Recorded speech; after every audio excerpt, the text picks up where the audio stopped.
আজকে সম্মানিত ভাতা যেন নিয়ন্ত্রণের কোনো মাধ্যম না হয়, যে সরকার যেন ইমাম এবং মুয়াজ্জিনকে নিয়ন্ত্রণ না করে, বরং এটা সম্মানিত ভাতা সম্মানিত হিসেবে থাকে। যদি ভাতাকে নিয়ন্ত্রণের মাধ্যম করা হয় তাহলে কিন্তু এটা হিতে বিপরীত হবে। কোরআন ও হাদিসের খেলাফ যতক্ষণ তারা কথা না বলবে ততক্ষণ পর্যন্ত যেন তাদেরকে বাধা না দেওয়া হয়। একজন ইমামকে দেখা যায় সভাপতি সাহেব সালাম না দেওয়ার কারণে তাকে বিদায় দিয়ে দেয়, এটা সম্মানিত না করার কারণে তাকে বরখাস্ত করে।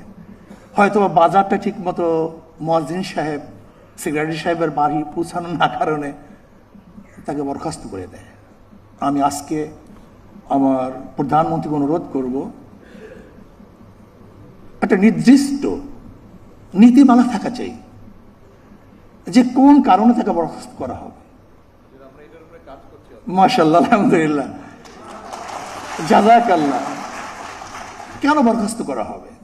যতক্ষণ আকীদা এবং কোরআন ও সুন্নাহর আকীদা, একটা শব্দ আমি সংযুক্ত করতে চাই, আকীদা এবং কোরআন ও সুন্নাহর অনুকূলে যতক্ষণ থাকবে ততক্ষণ কোনো অবস্থাতেই তাকে বরখাস্ত করা যাবে না। আলহামদুলিল্লাহ, শুকরিয়া জ্ঞাপন করছি।